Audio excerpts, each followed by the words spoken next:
All right, folks, welcome back to another weather discussion. Thank you all so much for tuning in. I have to be honest with every single one of you. This is about my 7th take that I've attempted to make on this video. And it has nothing to do with the content that we're going to be talking about tonight as it relates to Milton, because that really is going to be the focus of tonight's video. I am just, at this point, floored by the development of this system. We have seen Hurricane Milton over the last 12 hours drop 50 millibars in pressure. Think about that for a second. Imagine a storm going from 980 millibar pressure down to about a 930 within a span of a half of a day. The intensification that we've seen on this storm, the rapid intensification of this storm, is actually 4 times the magnitude of the typical rapid intensification cycle. And if that didn't blow your mind, this storm, as of the time of this video, around 7 p.m. Central, is at a 897 millibar central pressure. 897. This, on record, is one of only 4 or 5 storms ever recorded in the Gulf to have ever reached that pressure. This actually rivals Hurricane Wilma, which was a storm that rapidly intensified, similar to that of Milton. So you could certainly understand there's a lot of folks in the field of meteorology tonight that are truly stunned by what we're seeing. It's not to say that we weren't expecting intensification, but it's really hard to be the one to predict that kind of rapid intensification where we're dropping 50 millibars in 12 hours. Now, even if we didn't know the pressure, take a look at the infrared satellite as of this video. And I'm going to pause it right here because there's an important feature that's taking place. Look at your eye wall. Look how small that is. We're talking on the order of about 3 to 4 miles wide, right? In meteorology, we call this essentially it's a pin needle eye. Anytime you see this, and this is one of the misconceptions in weather, a lot of people think, well, it's not a big eye, therefore it's not as intense. Not necessarily. Not necessarily. Because imagine this. Imagine you're on the ice rink and you are a figure skater. And you and I both, we're figure skating together. We're like one of those competing Olympic figure skating duos, right? And we're holding each other's hand. Now imagine us skating closer and closer and closer together. What's going to happen as we do that? Well, we're actually going to speed up because the closer we get together, as we're pulling each other in, us duo figure skaters in this example, our velocity is increasing, right? So we're seeing that substantially happen right now. We're seeing that in real time because when you get this small eye wall here, you are significantly, substantially increasing the velocity of this storm. So it goes back to the idea of physics, and I do apologize for the figure skater analogy, but that's probably one of the closest things you could use to describe what's happening here. As you get closer and closer together, as your velocities, right, your vorticity spins closer and closer to the tightest of centers, it is very intense because that wind has to wrap around that in such a tight space, which is why you're seeing such strong winds in upwards of 170 to 180 knots. In some cases, we're actually seeing gusts of over 200 miles per hour with this system right now, just off the coast of the Yucatan. So just from an observational standpoint alone, this is one of the most insane storms that I've ever seen. And like I said, I've had to make this video about 6 times now. That's the first time in Energy Rogue history that I've had to do that. And it's just because I've tried to formulate the words to just describe what the hell is going on here. Now, this, of course, has implications for Florida. We're going to talk about that in tonight's video. And as you probably expected, this is going to be a pretty long one because we're going to be talking about the whole hazard table of what is to come for places like Tampa Bay, St. Pete, and much of West Central Florida. Because this storm is already running stronger than model output anticipated, that also means that as it begins to move off towards the north and east, will we then see it quote-unquote weaken. However, what you're going to find in tonight's video is that even though this storm is expected to gradually quote-unquote weaken, we are still expecting a major hurricane to make landfall just because of how strong it is right now. And so we're going to get into that tonight. If you have any questions, though, in the meantime, post those in the Discord down below. And I will also, as a reminder, be doing another update tomorrow morning and a video update tomorrow night. I will try to do a video tomorrow morning, depending on how timing works. I am probably going to be realistic and tell you it's going to be a voice update, but we'll play that by ear. But at least in the evening, we'll definitely do one of these additional extensive video updates as we head into Wednesday. So, as we talked about at the top of the video, this is Hurricane Milton as it stands right now. Let me show you the latest track and advisory from the National Hurricane Center. This is as of 7 p.m. Central Daylight Time. And as you can see, right, we are forecasting for it to be a major hurricane at landfall somewhere within West Central Florida. It may even maintain major status as it crosses through Central Florida and out the other side and still be a hurricane. Would not be surprised at all in the slightest. That is certainly a concern at the moment. Now, one thing I want to point out, though, is this other product that we've been looking at. This is the intensity guidance. Now, take a look at this spread. This is as of tonight. We are beginning to see, for a lack of a better term, I guess I'll throw a statistics term, this is really a bimodal distribution. This is as close to a bimodal distribution as you're talking, right, as we're talking about it. So here's what I mean. Typically, all these members, by the way, are different models, and what we're forecasting for here is intensity.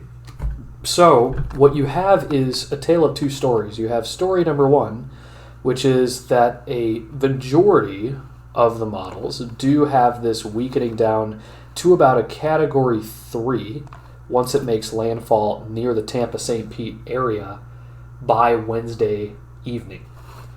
At the same time, what I also have noticed is there are multiple solutions that are even going as far as saying that this thing will stay a Category 5 once it makes landfall in Tampa.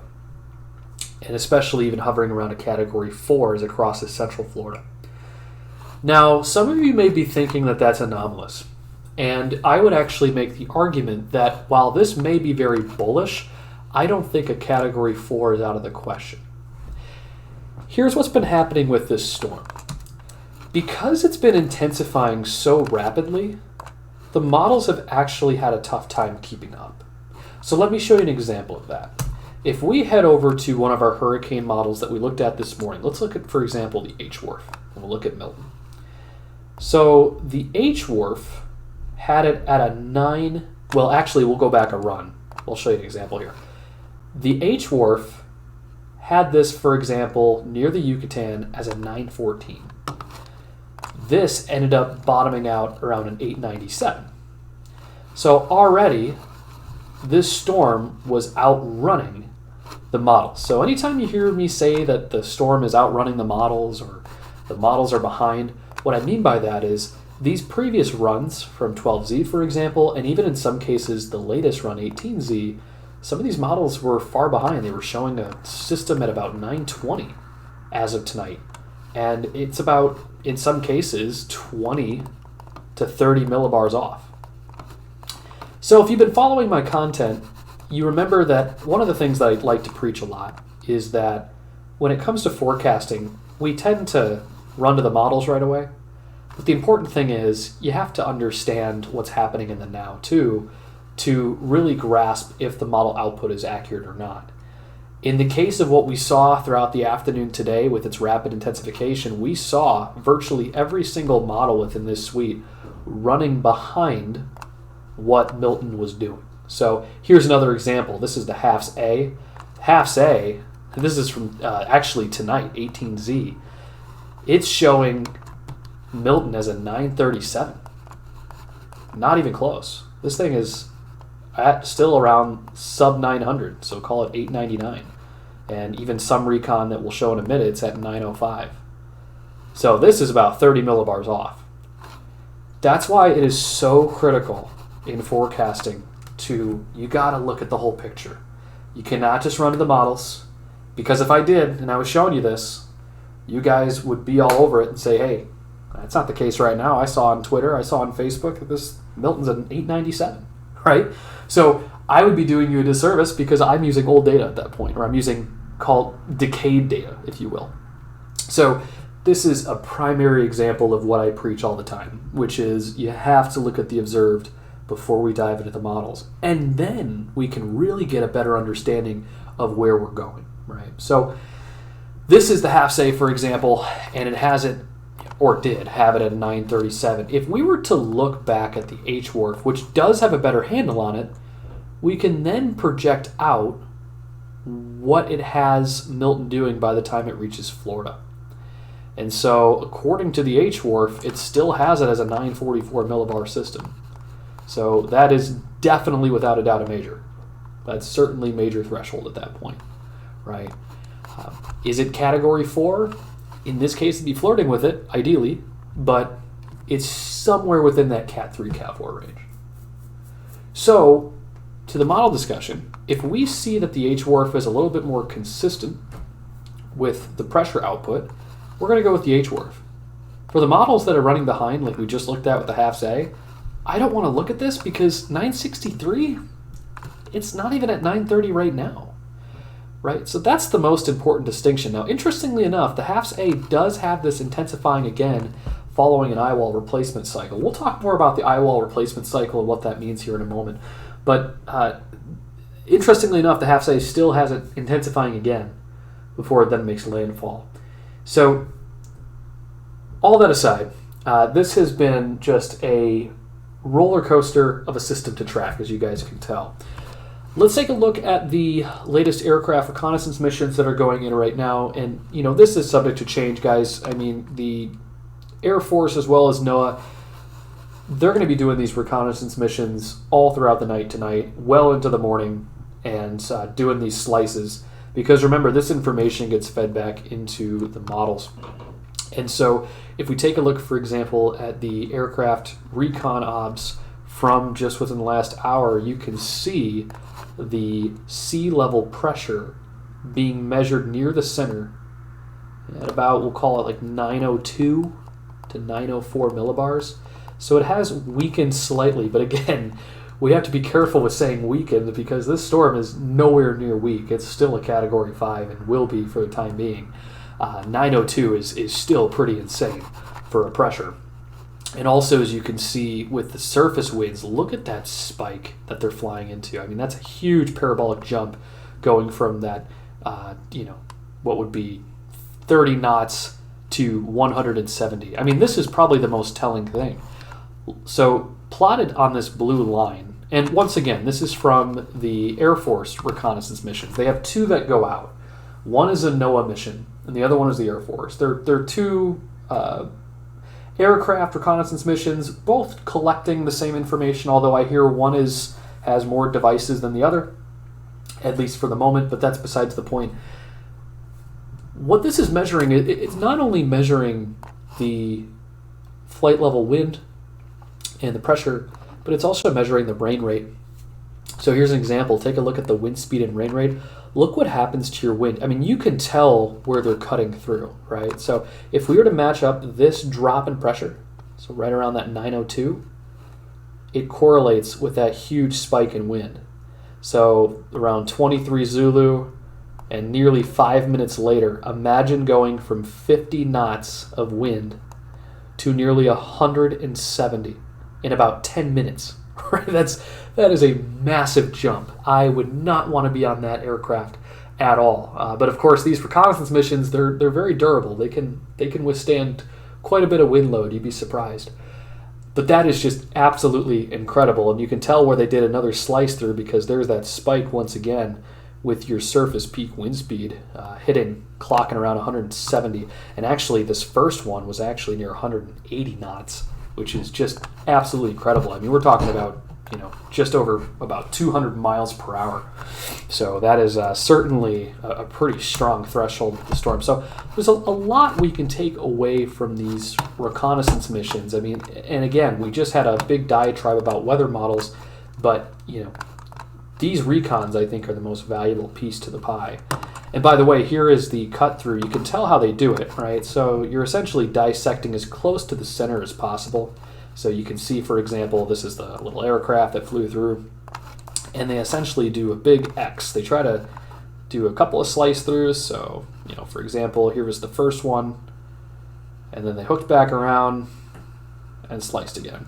So you do 2 slices just to get confirmation about pressure, confirmation about wind. They'll try to do as many as possible, and they may do kind of one more fly through before they go out the other side and then go back to refuel. But that's exactly what we're seeing right now. So pretty incredible stuff. And by the way, even if we didn't look at that product, we could also see by the wind barbs. I mean, you got some pinks that are showing near the center, and even some of those, I would say, tannish colors, or some of that flamingo pink towards the center. So that's definitely talking about some pretty intense winds, definitely off the scale of this color table. So it's off the charts in terms of wind. So this is an incredibly powerful system, and we are seeing that in real time. Here is also the drop sonde, and that's the device they drop through the system. That helps to collect more of your temperature and dew point and your saturation.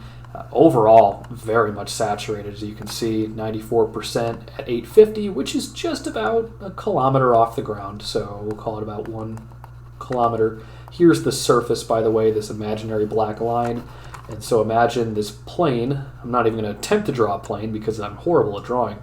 But imagine a plane moving through the system at about a few thousand feet above sea level, and then we'll call it about 7,000 feet high, and then it essentially drops the drop sonde, and it falls down to the surface. And so here, it's collecting your temperature and your dew point. As you can tell, your green line's your dew point, red line's your temperature, and not much dry air to be seen here. I mean, you do have some separation between your green and red, but still very little dry air to write home about whatsoever. So this is a very saturated storm, very intense nonetheless.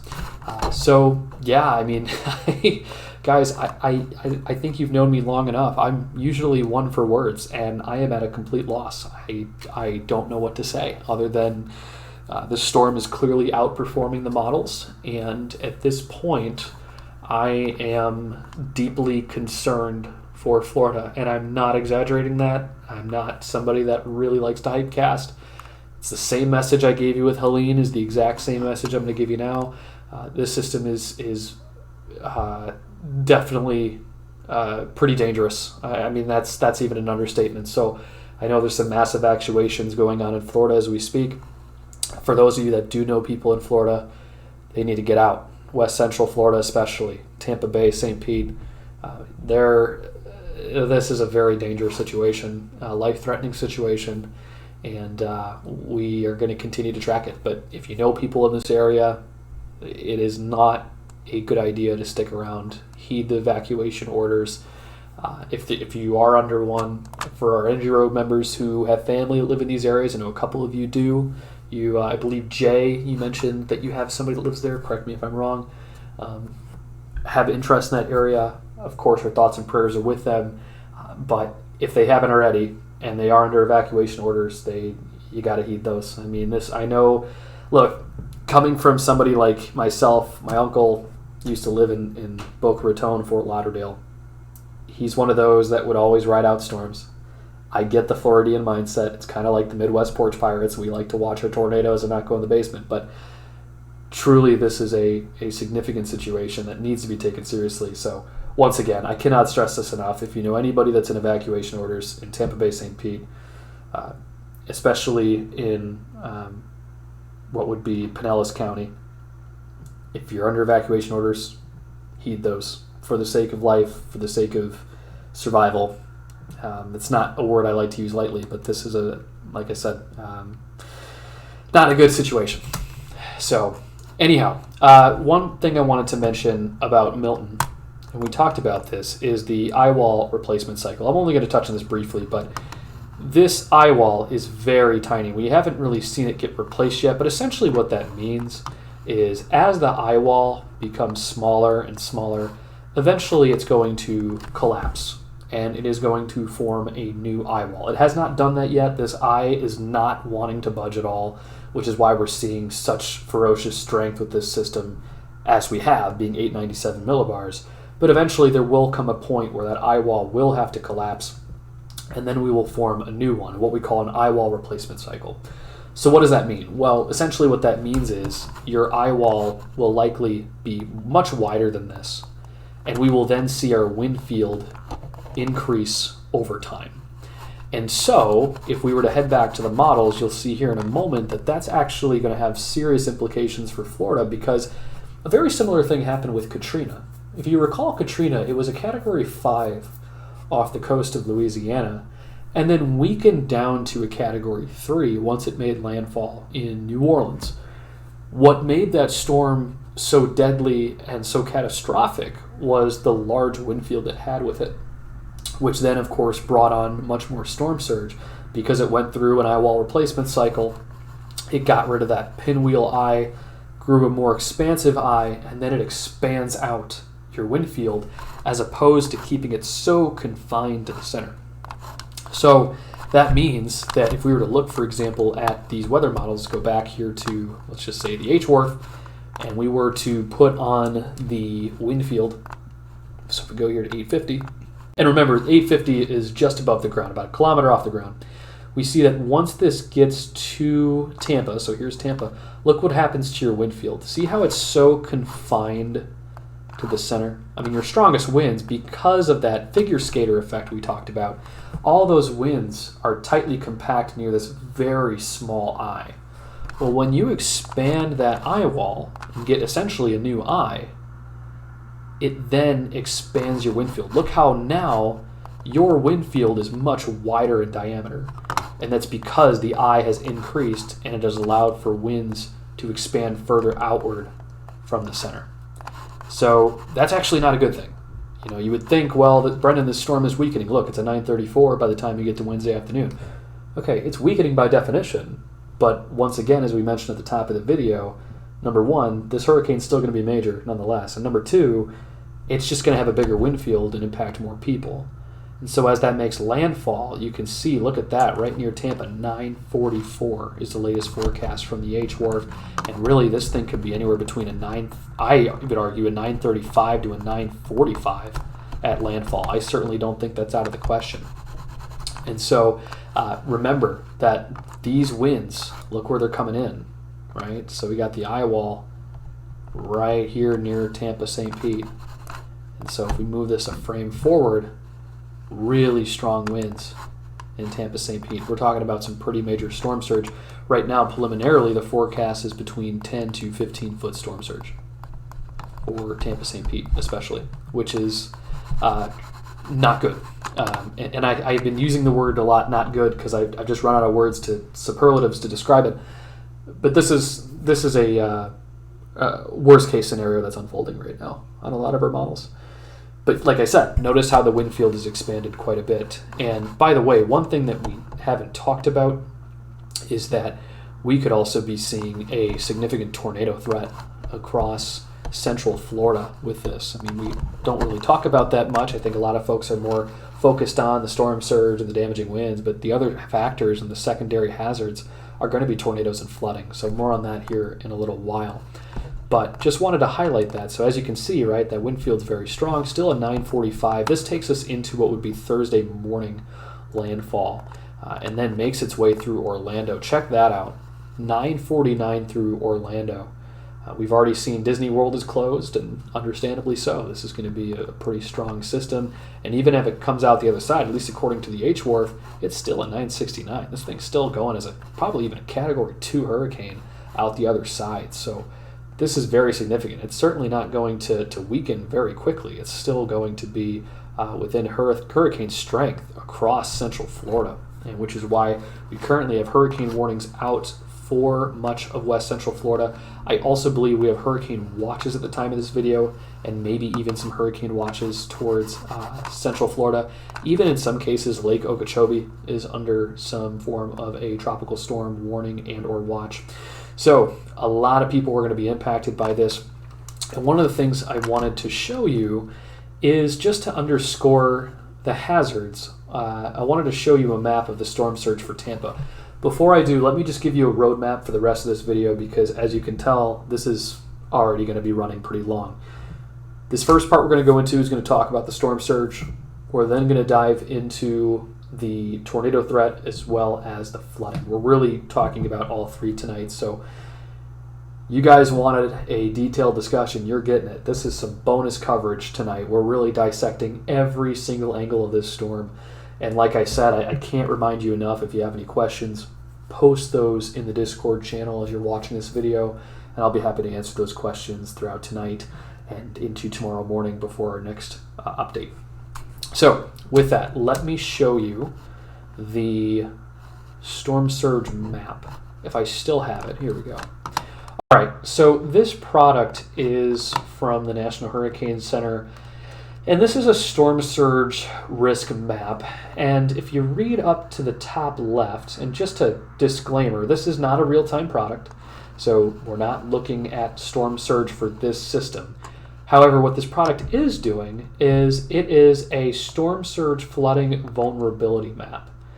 And it's meant for people in hurricane-prone coastal areas, and it's meant to show you the effects of storm surge based on certain categorical thresholds. So for example, if you see here, we're on currently, this is just a category 2 hurricane. So this is assuming that a category 2 makes landfall across Tampa, St. Pete. All right, let me get that off. There we go. And so all this red here are areas that would be at high risk for inundation of flooding. And you notice that all of those areas are pretty much along the coast, especially near St. Pete, on the coastal shores of Pinellas County, and even all the way out here towards the sandbar. I mean, those are the only areas under a Category 2 threshold that would be impacted and inundated by coastal flooding and storm surge. Now, watch what happens when we just go up to a Category 3. Look at the big difference, right? You go from some red along the coast to, oh, now we're talking more inland, right? Now we're talking all the way towards what would be the East Lake, Orient Park area, US 301 and the 75 interstate corridor, pretty much completely inundated with storm surge and flooding. I mean, guys, it does not take much. I mean, look at all these areas now marked in red. Your sandbars are completely wiped off at that point.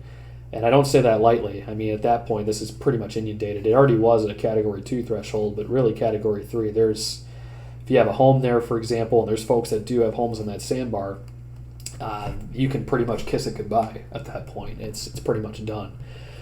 But you also know in the downtown areas, you see all this red. So, and even look at these rivers too. We got some rivers that flow into the bay and these creeks.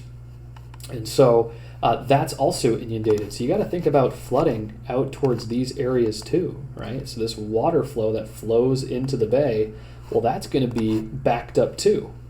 And that, of course, extends your inland flooding all the way out towards Riverview and Bloomingdale in this case. Let's take this a step further, right? So Category 3 is the most likely case scenario, and all of these areas are severely inundated. Take a look at Category 4. Now that flooding has expanded further east, like we just talked about, and mostly all of Tampa Bay is inundated, especially well into downtown. Look at all of these river bends that are backed up because of the storm surge and the inland flooding. So again, this map is not a real-time product, but the reason why I wanted to show you is to truly underscore the effects of what could be a major hurricane landfall in Tampa. Even a Category 3 would do serious damage to the city. And we already saw with Helene, some flooding in Tampa with some of the initial precipitation as well as storm surge which really in the grand scheme of things was not as bad, right?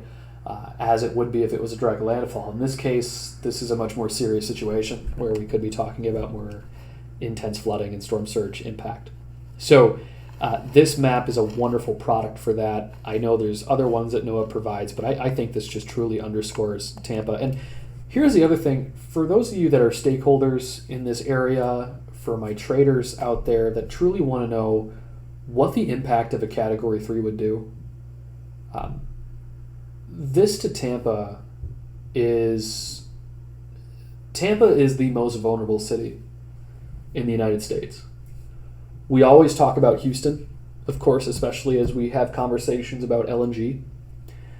But in terms of just vulnerable city, Houston would actually be number 2. Tampa's number 1.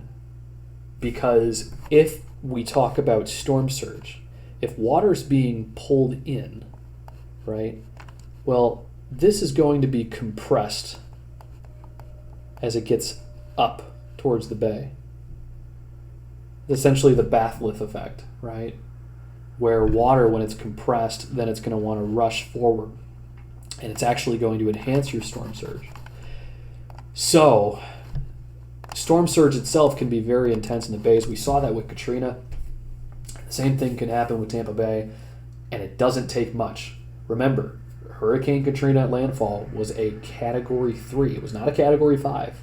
And look at the serious damage it did. I'm certainly not trying to say this is going to be a Katrina, but we have to acknowledge that this is a highly vulnerable city, similar to New Orleans. And it's actually even more vulnerable than New Orleans in that a lot of these areas, it does not take much to flood. And there is very little resistance against that.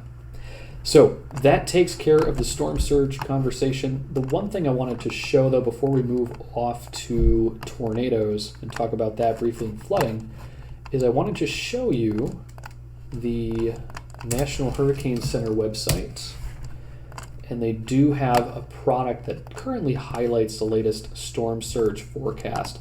So take a look at this, right? So as you can see, we're talking about 10 to 15 foot storm surge in Tampa Bay. And that even extends south into Charlotte Harbor.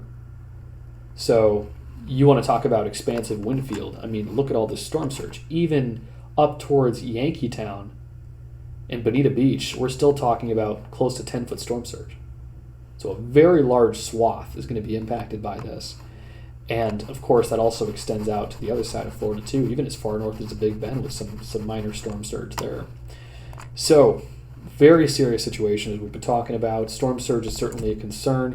Flooding is certainly a concern as well. We'll start with this first before we get to the tornado discussion. But we are currently under a moderate risk for flooding across central Florida. And this is very expansive, ladies and gentlemen. I mean, you're talking about Orlando all the way up to Jacksonville, Tampa Bay, that's going to be seeing some flooding conditions. We could definitely be seeing upwards of a foot of rainfall. If we head back over to our weather models and plot out the precipitation, we can look, for example, here at the GFS, and we'll just dive into that just for the sake of precipitation here.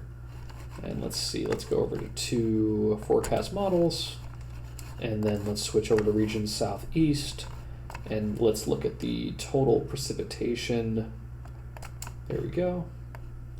And so look at that little strip there, right? So now for the GFS at least, you're talking well over a foot.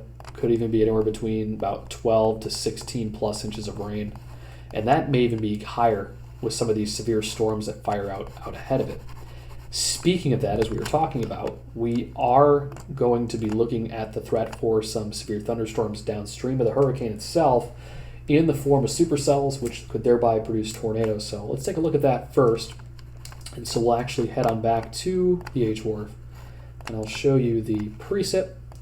And so take a look as this moves inland. Imagine that all of these storms out ahead of it are essentially supercells, because they are. Right, these are all little individual supercells, because what's going to happen is we got a lot of shear that is upstream of this system. And it's off the page. I don't have a product to show you at the moment, so we're going to just draw it in. But there is a bunch of shear with a decaying cold front that's trailing behind it on the northern flank that's going to be interacting with this. Now it is going to help to, again, be careful with the word weaken, but it's going to bring it down from a Cat 5 to somewhere between a Cat 4 and a Cat 3.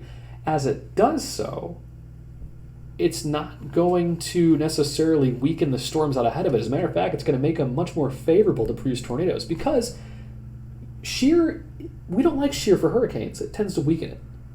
Can't say the same for severe thunderstorms, because severe thunderstorms love shear. We love the turning, right? Because that's what produces tornadoes. That's exactly what we're going to be seeing here. All these individual storms, they move on shore, they're likely to be producing either quick spin-ups or even in some cases significant tornadoes of EF2 or greater in some spots, especially inland towards Orlando. So Orlando, aside from the flooding and the direct impact from Milton, it's definitely going to be a case of a significant tornado threat to start. So it's going to be a triple punch of tornadoes, flooding, and the straight line wind event with this system. So certainly can expect that. And if we actually take a quick little sounding here, you can see this is what we call a hodograph. I won't go too technical with you guys on it, but the interesting thing is when you see this curvature, what this is mapping is the turning of the winds with height. So take a look at our wind barbs. This is our winds, and over to the left is our height with pressure as the reference frame. Think of pressure as height here, all right? So 1,000 millibars is the surface, and as we go up, that is decreasing pressure as we increase height. So at the surface, we're starting at easterly winds, southeast, southeast as we go a kilometer high, south, south, southwest, south, southwest, west, west, west. If we were to draw that in, we would essentially have what would be a, I'm going to draw this really crappy, but it's going to be essentially a veering profile, right? So you have a lot of turning with height, and that's a very poor representation of that, but you're going from east to south to south to southwest to southwest to west, southwest to west. That's a mouthful. But I think the better depiction here is using the hodograph, which shows us that as we increase our height, we are pretty much doing a loop-de-loop, and that tells us that we have very strong veering, very strong turning of winds, and strong shear to produce tornadoes. So look, when it came down to Helene, people weren't talking so much about the flooding threat. You got to be careful with these secondary hazards, because there's other sides to the storm besides the straight line winds and the storm surge. I know I have the habit, that's the one thing we let off with tonight, but there is certainly a prolific tornado threat that could come of this too, especially as it interacts with shear and that decaying cold front as it moves through the Gulf Coast. So my expectation for all of you in conclusion is I would make the argument tonight without a doubt in my mind that this will be one of the most costliest systems. I would argue, and I'm kind of getting ahead of myself, but I think once this is all said and done, if this was to make a direct impact to Tampa, as well as the Pinellas County area of St. Pete, we could be talking about one of the costliest disasters in U.S. history. And I don't say that lightly. It's based on the vulnerability. It's based on the strength of the storm. It's based on the hazards that will come with it. And taking all that into account, this makes me absolutely sick. I cannot stress this enough, and I'll stop beating the dead horse here, but I don't like to hypecast. I don't make these predictions lightly. Brian and Bill have known me for well over a year. As a meteorologist, I try to avoid hitting the panic button. I reserve that for only the most unique cases, and this is one of them. And my hope is that people in Tampa heed the orders from the state government and get out. If they are told to get out, get out. I don't know how you could even survive this. If people that are staying back and choosing to do so on their own will are playing Russian roulette at this point. And I don't support that. I don't recommend that. So hopefully the people that are evacuating now get out accordingly. I know that's the other challenge, is trying to get out, and everybody's trying to get out. But our thoughts and prayers are with those who will be impacted by this storm, and we will continue to pray. And that is all I have to discuss. I hope you guys enjoyed this video. I apologize for the ad-libbing through most of it, but I'm sure you can understand where I'm coming from with this storm. And my prediction stands that I just can't imagine the cost of this, what's going to come. I hope I'm wrong. This is one of the only times in meteorology that I hope I am wrong in my forecast. I know a lot of times I try to be right in the temperature forecast when we talk about the winter. That's one of those that I always try to get right as much as I can. But this is probably one of the only times I hope I'm wrong. And so we'll leave it at that. So we will be back here tomorrow. Be a voice update tomorrow morning. And we will have another extensive discussion on this system, what is now Major Hurricane Milton, as it continues to track off the coast of the Yucatan and is expected to move east-northeast with time, probably by tonight. So listen, thank you guys so much for tuning in. If you have any questions between now and then, once more, post those in the Discord, and I'll make those a topic of discussion for tomorrow. So thank you so much. Have a great rest of your night.